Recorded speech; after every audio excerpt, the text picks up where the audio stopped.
C'est un devoir pour chacun de nous. Pendant que nous sommes sur cette terre, que nous sommes dans ce corps, nous pouvons décider de notre destination. Nous voulons bien être dans la félicité éternelle, dans la présence de Dieu, ayant la crainte de Dieu, observons ses commandements. Quand nous parlons du devoir ici, il n'est pas question d'un travail d'application de que l'enfant va faire à la maison.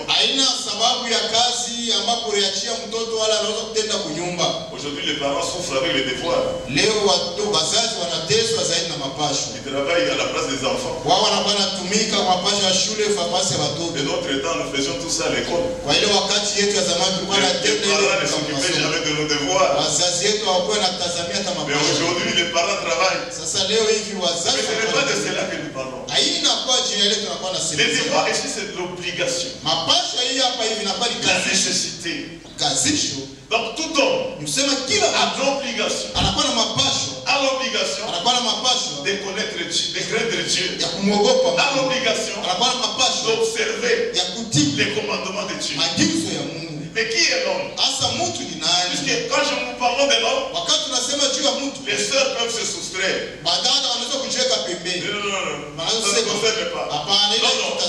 L'homme ici, c'est l'être humain. Avec H majuscule.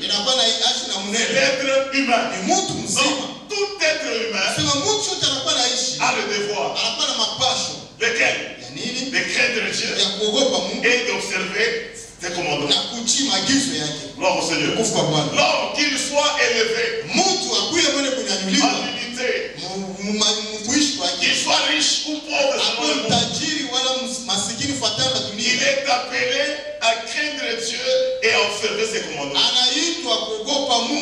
Celui qui ignore cela court vers sa perte. Gloire au Seigneur. Et la Bible dit, à quoi servirait-il à un homme de gagner le monde entier? Et en définitive, je peux prendre Marc 8, 36. Bien aimé dans le Seigneur, l'Éternel Dieu des armées, que les cieux des cieux ne peuvent contenir, dont la terre est son marchepied. C'est un Dieu qui voit tout.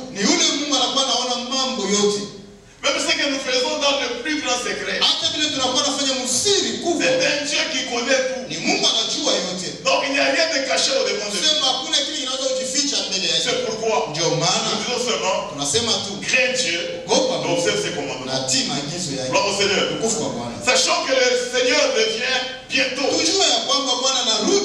Quand nous disons bientôt, c'est-à-dire il viendra d'une manière brusque. Que celui qui est debout afin de servir le Seigneur, qui reste debout. Que celui qui a l'habitude de tomber, de se relever, qui se relève, qui ne tombe. Gloire au Seigneur. Parce que le Seigneur lui-même a dit, quand le Fils de l'homme viendra, trouvera-t-il la foi sur la terre? Il voyait l'état difficile de la fin, l'état difficile des derniers jours, les jours que nous sommes en train de vivre, où le mal bat son plein, où les vices sont valorisés, les vertus ignorées, les vices révalorisés, et le défendu. Mais les vertus sont combattues. Et c'est la génération où nous sommes. Et nous sommes appelés à être debout. Pour que le Seigneur nous retrouve. Si la trompette retentissait, il nous retrouve dans la foi. Gloire au Seigneur. Jésus a dit à ce sujet. Nous prenons Matthieu 5, le verset 17. Matthieu 5, le verset 17. C'est le Seigneur qui parle.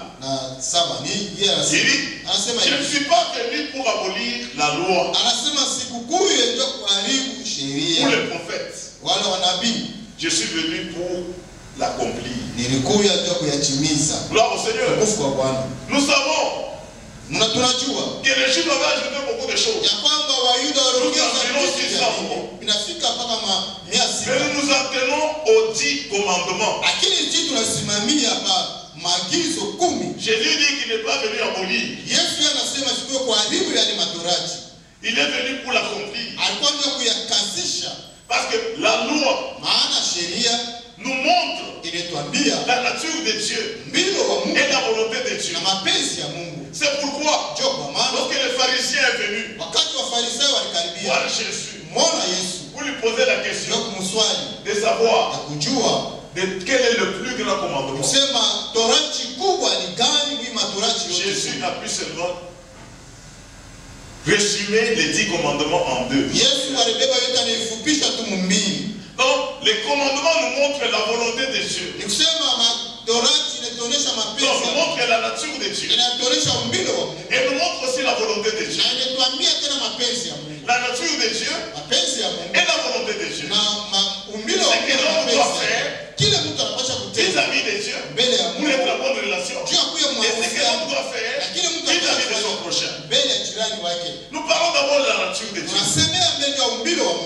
Lorsqu'on parle de Dieu, nous savons que Dieu est amour. Et ça, nous aimons bien. Dieu est amour. Mais n'oublions pas qu'il est aussi un feu dévorant. Dieu est juste. Il est saint. Et il est éternel. Mais c'est Dieu-là, il est jaloux. Il n'aime pas partager sa gloire avec qui que ce soit. C'est pourquoi il a dit aux enfants d'Israël, tu n'auras pas d'autre Dieu devant ma face. Exode 20, verset 3. Tu n'auras pas d'autre Dieu devant ma face.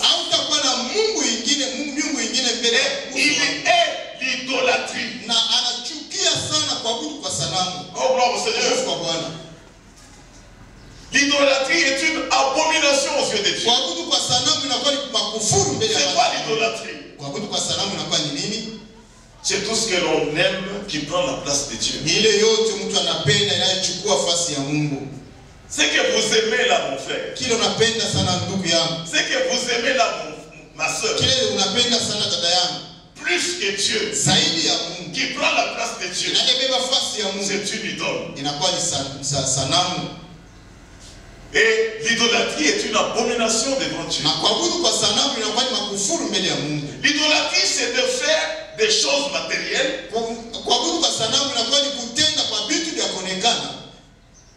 Le point focal des désirs. Des valeurs d'une personne. Et pousser la personne à dépendre de ces choses. Tout homme doit dépendre de Dieu. Tout homme doit adorer Dieu. Doit louer Dieu. Mais lorsqu'il dépend de toute autre chose que de Dieu, la chose de laquelle il dépend devient une idole. Dans la place de Dieu. Gloire au Seigneur. Alors très souvent, lorsque nous parlons de l'idolâtrie,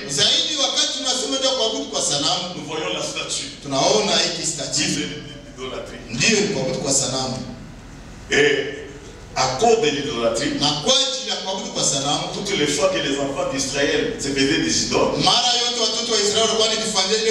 Dieu suscitait une nation forte pour pouvoir les écraser. Gloire au Seigneur. Et l'idole en soi n'est rien. Mais ce qui fait la force d'une idole, c'est le démon qui agit dedans. C'est le démon qui amplifie, qui intensifie le désir effréné de posséder, d'avoir toujours.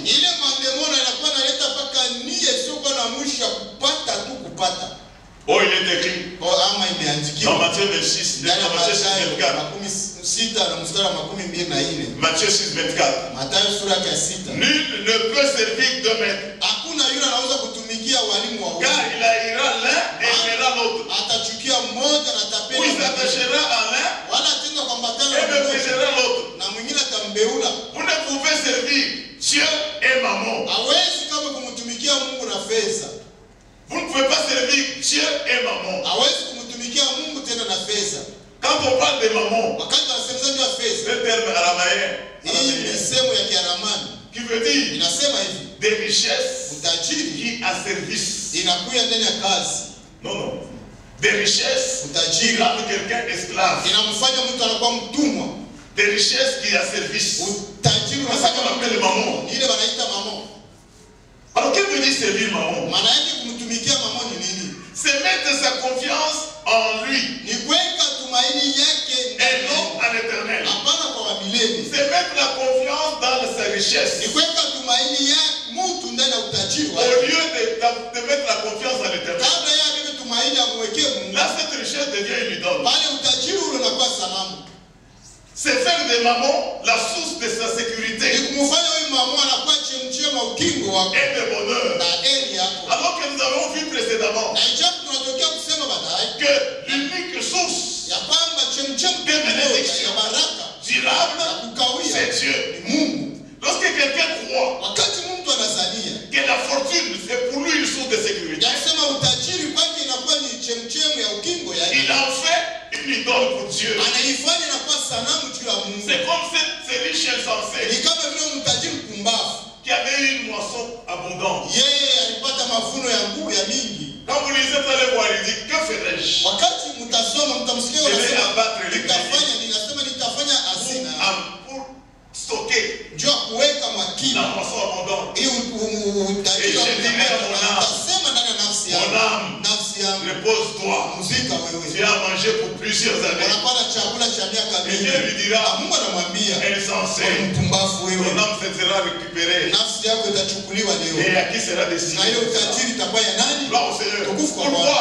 Parce qu'il a su trouver la sécurité dans ce qu'il avait obtenu. Unaona kwa sababu alipata ukingo mbele alipata. Non, le bonheur et la sécurité se trouvent en Dieu, en Dieu, en Dieu seul. Gloire au Seigneur.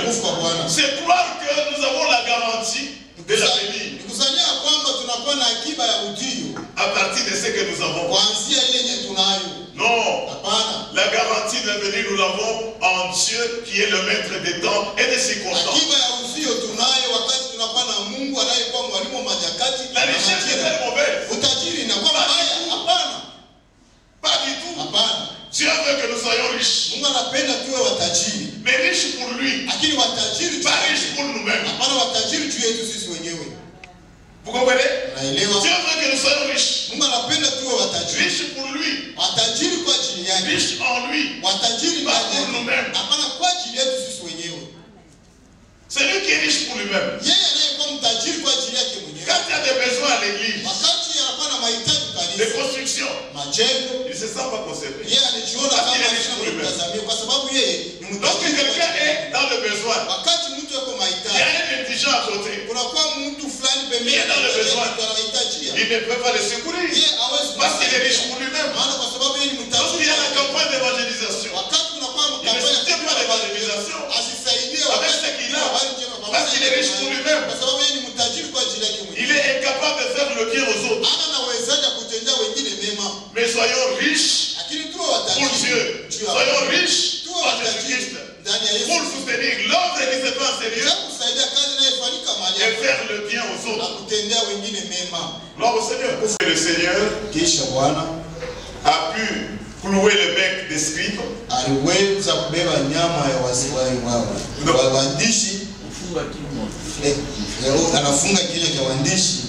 Après avoir cloué le bec des Sadducéens, qui était venu lui poser une question piège au sujet de la résurrection. Ils sont venus lui dire, cette frère ont pris la même femme. À la résurrection, comme chacun avait connu cette femme. Et qui la femme deviendra. À qui la femme appartiendra. Le Seigneur les regarde. C'est ça la progression de l'homme. L'homme aime manger, aime la femme. La femme aime l'homme, aime manger. Na mwanamke naye anapenda Bwana, anapenda na kula. Ils ne comprennent pas les Écritures. Anasema amuelewe À la résurrection, wakati wa ufufuko il n'y aura pas de mariage. hakutakuwa ndoa. Ils auront des corps glorieux. Takuwa na mwili wa utukufu. Alors maintenant, un autre style. Sasa mwali mwandishi mwingine anakaribia. Je vais lui poser la question. Anakuwa swali. Mais, Mwalimu, quel est le plus grand commandement? Torati kubwa ni gani? Quel est le plus grand commandement? Torati kubwa ni gani? Jésus le regarde. Yesu anamwangalia, Il lui dit, anamwambia, il y a un seul Dieu. unakuwa Mungu mmoja. Tu aimeras ton Dieu Utampenda Mungu wako de toute ta force, na nguvu yako yote, de tout ton cœur, na moyo wako wote, de toute ta pensée. na mawazo yako. C'est le premier commandement. Inakuwa ni agizo ya kwanza. Gloire au Seigneur. Tukufu kwa Bwana. Voilà ce que tout homme doit faire. Tazama kile mtu yote anapaswa kutenda. Il doit aimer son Dieu Anapaswa kupenda Mungu wake de toute sa pensée, na mawazo yake yote, de tout son cœur, na moyo wake wote, na nafsi yake yote. Et il ajoute aussi le deuxième. Na anaongeza tena ya pili, tu aimeras aussi utampenda tena ton prochain jirani wako comme tu t'aimes toi-même. kama vile unajipenda wewe mwenyewe. Quand nous parlons de l'amour de Dieu, Wakati tunasema juu ya mapendo ya Mungu, d'aimer Dieu, kumpenda Mungu, c'est le glorifier dans notre corps et dans notre esprit. ni yeye inayelishwa moyo wetu na nafsi yetu, Parce que tout entier nous lui kwa appartenons. sababu sisi wote tunakuwa wake. Vous pouvez lire 1 Corinthiens 6:20. Naweza kusoma Korinto wa kwanza sura ya 6 mstari wa 10. Et nous devons désirer constamment sa présence Tunapaswa kutamania kila siku et wako être wake, en communion avec na Dieu. kuya mhusiano pamoja na Mungu.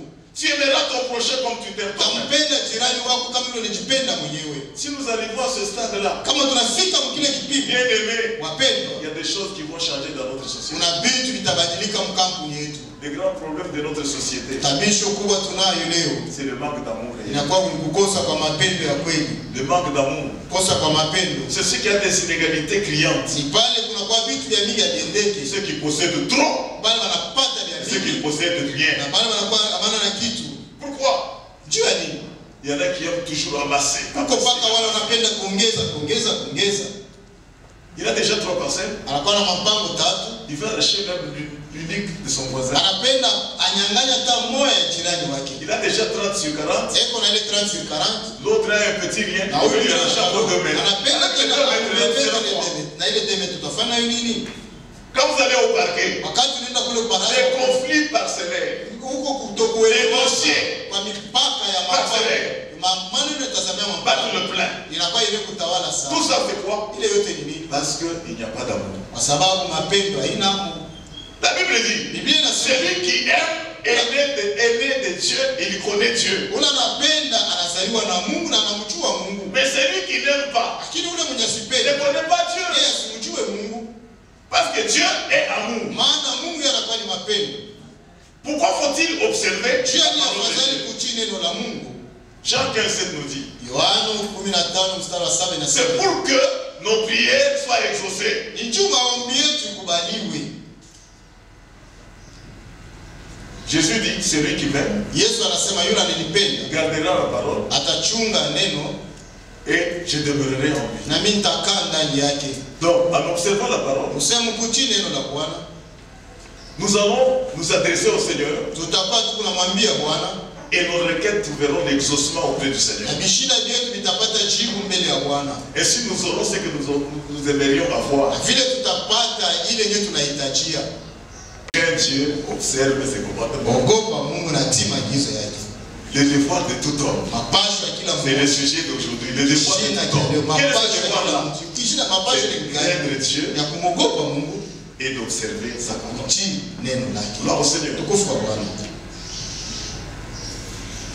Pourquoi Juu ya nini? nous devons garder la parole? Pasha Nous devons observer la kupinga parole. neno na kutii neno. En plus de ce que nous avons dit, Zaidi ya vile vyote tunasema c'est parce qu'il y aura le jugement. ni kwa sababu hukumu utakuja hapo. J'aimerais que nous lisions parce que nous n'avons pas lu jusque-là. Napenda tusome kwa sababu tuyasoma sana. Prenons 2 Corinthiens 5:10. Tubebe Seigneur, napenda ndani ya Bwana. dans ce monde ici, Dunia humu tuko. quand nous avons un problème, Wakati tuna matatizo fulani ku baraza la nous Mungu. sommes à la barre. Tule tuko Il mbele. y a des défenseurs judiciaires. Unakuwa mwenye Il y a des anaongoza avocats qui tetea. interviennent. Unakuwa wale wanasaidia. Mais le jour viendra Lakini siku itakuja où chaque homme ambapo kila mtu passera devant le trône blanc, atapita mbele ya kiti cha d'avocat. Il n'aura pas besoin de défenseur. Il va se retrouver devant l'agneau de Dieu. Les juges.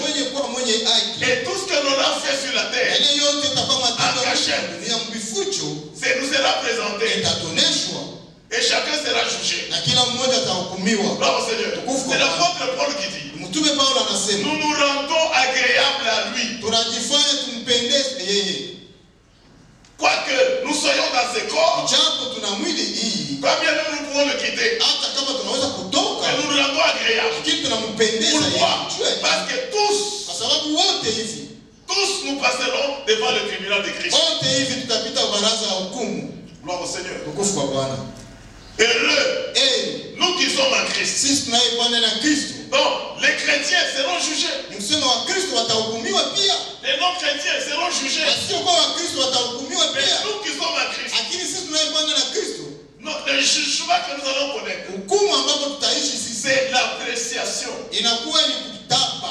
des œuvres faites pour Dieu.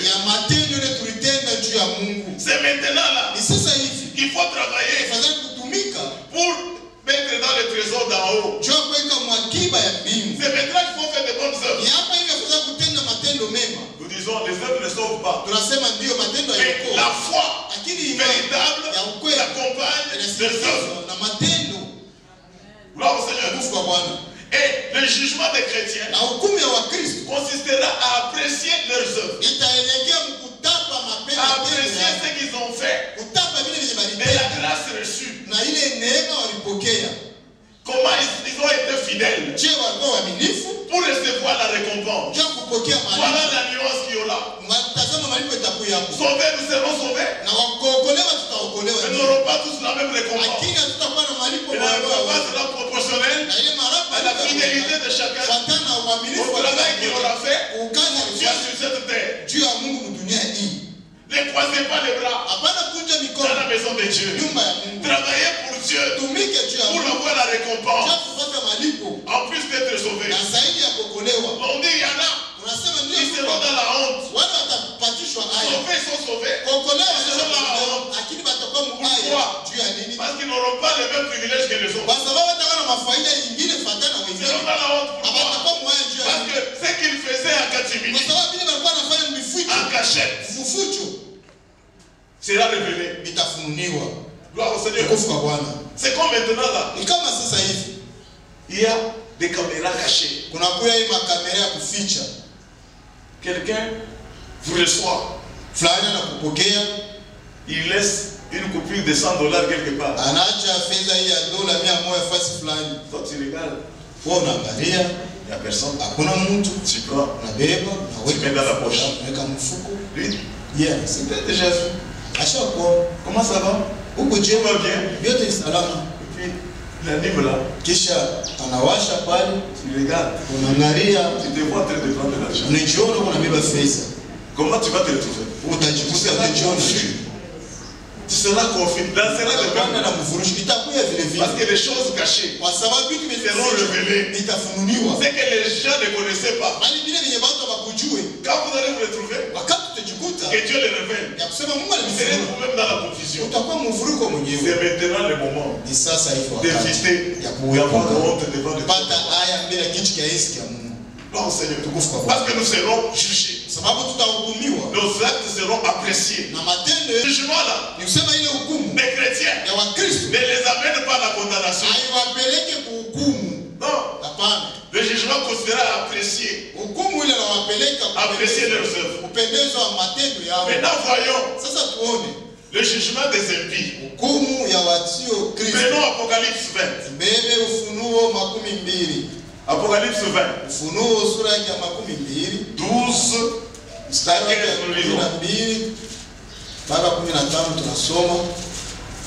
Apocalypse 20. Nous y sommes. 12 à 15. C'est intitulé le jugement dernier. Nous allons même commencer à partir du 11e verset pour la compréhension. Puis j'ai vu un grand tremblement. Et celui qui était assis dessus naye anayeketi juu yake. La terre et le ciel s'enfuient devant sa face. Dunia na mbingu zikakimbia uso wake. Il ne fut plus trouvé de place pour eux. Pali pao hapakuwe fasi. Gloire au Seigneur. Tukufu kwa Bwana.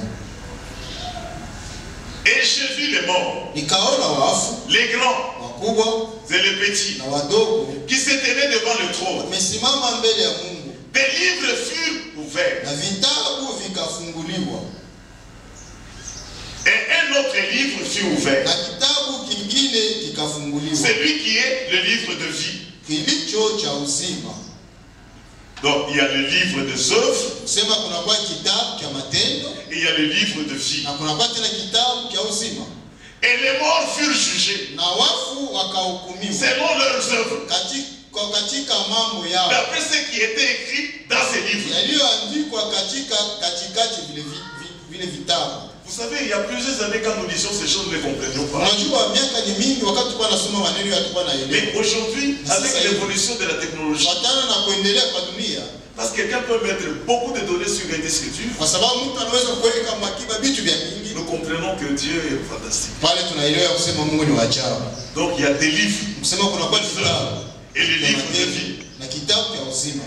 La mer rendit les morts qui étaient en elle. La mort et le séjour de mort rendit les morts qui étaient en eux. Et chacun fut jugé selon ses œuvres. Dieu est fantastique. Même les corps qui n'ont pas été retrouvés, les corps incinérés rendus en poudre.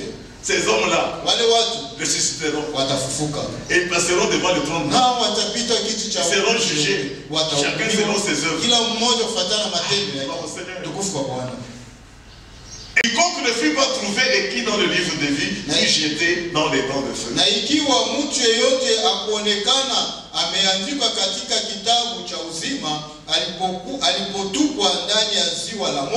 Voilà le jugement, la condamnation des impies, de ceux-là qui auront rejeté la grâce leur présentée par le Seigneur, de ceux-là qui auront bouché les oreilles à la prédication, à la parole de Dieu, de ceux-là qui auront rejeté la parole de Dieu.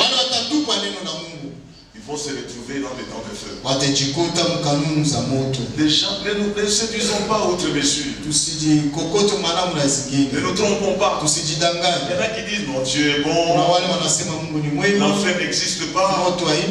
C'est écrit dans la Bible. L'enfer existe. L'enfer est une réalité. Voyons encore le verset, chapitre 22. Le verset 15. Commençons par le 14e verset. Heureux ceux qui lavent leur robe, afin d'avoir droit à l'arbre de vie et d'entrer par les portes dans la ville. Nous avons intérêt de notre vivant à nous sanctifier continuellement pour plaire à Dieu, que l'amour nous surprenne, que Jésus revienne, que nous puissions le voir. Il dit, heureux ceux-là qui lavent leur robe afin d'avoir droit à l'arbre de vie et d'entrer par les portes dans la ville. Suivez maintenant très bien.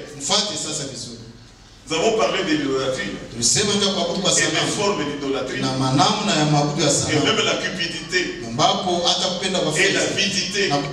C'est une idolâtrie. Qu'est-ce qui est dit? Dehors les chiens.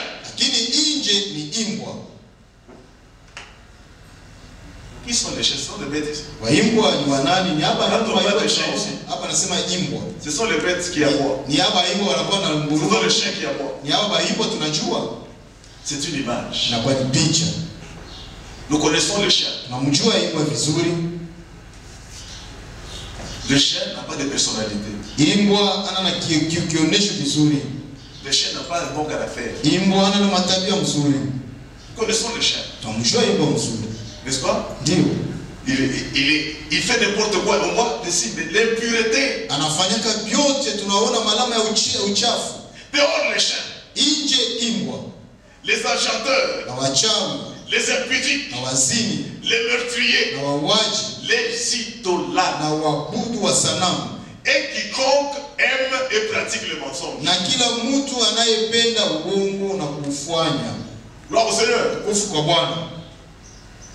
Les menteurs n'entreront pas. Les meurtriers n'entreront pas. Les chiens n'entreront pas. C'est-à-dire que les hommes qui ont l'esprit des chiens n'entreront pas dans le royaume. À cause de la finalité et de craindre Dieu, d'observer sa parole pour éviter l'enfer et vivre dans la félicité éternelle. Vivre en paix avec Dieu durant le pèlerinage sur la terre et aussi jouir de la part de Dieu la paix et la prise en charge. Bien aimé dans le Seigneur. Donc c'est un devoir pour chacun de nous. Pendant que nous sommes sur cette terre, que nous sommes dans ce corps, nous pouvons décider de notre destination. Nous voulons bien être dans la félicité éternelle, dans la présence de Dieu, ayant la crainte de Dieu, observons ses commandements. Quelqu'un peut-il changer de destination? C'est maintenant le moment de changer de destination. Conduisons-nous de manière à fuir l'enfer. Il faut fuir l'enfer. Et la seule façon de fuir l'enfer, c'est d'accepter Jésus-Christ comme son Seigneur et son Sauveur, de lui être fidèle, de marcher dans la sanctification. Que Dieu bénisse sa parole et qu'il bénisse.